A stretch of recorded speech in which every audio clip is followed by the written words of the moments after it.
Le gouvernement du Zimbabwe a fermement rejeté les récentes allégations d'ingérence dans les affaires politiques des pays voisins, notamment celles selon lesquelles le Zimbabwe, par l'intermédiaire de son parti au pouvoir, la ZANU-FP, aurait interféré dans les élections générales au Mozambique. L'exécutif zimbabwéen a qualifié ces accusations de tentative délibérée de ternir la réputation du Zimbabwe au sein de la communauté de développement de l'Afrique australe. Récemment, les avocats des droits de l'homme d'Afrique australe ont dénoncé la ZANU-FP dans un réseau présumé de fraude électorale lors des élections mozambicaines.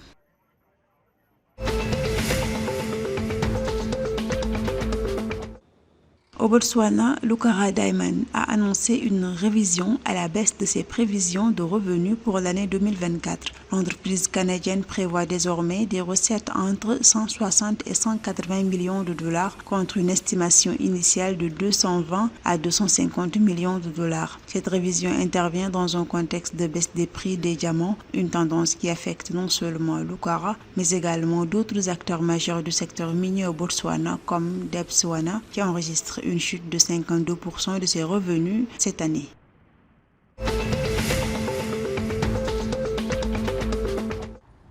La Banque centrale sud-africaine devrait procéder à une réduction de ses taux directeurs de 25 points de base, les ramenant ainsi à 7,75% lors de sa réunion prévue le 21 novembre 2024. Cette décision marque un ajustement prudent de la politique monétaire du pays dans un contexte économique marqué par des pressions inflationnistes modérées et un environnement mondial toujours incertain.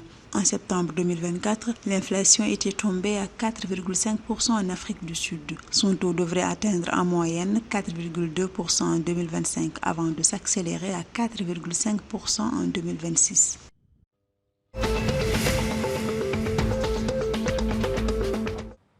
Les automobilistes de Windhoek vivent une situation de plus en plus frustrante au quotidien en raison des embouteillages causés par les travaux de construction sur la route Eneas-Peter Naniemba qui traverse la capitale namibienne. Actuellement, en phase finale de sa première phase de construction, le projet vise à transformer cette route en une artère à double voie. Cependant, les travaux ont entraîné une série de fermetures d'intersections et des ralentissements importants, perturbant la circulation et causant des désagréments pour les résidents de la ville.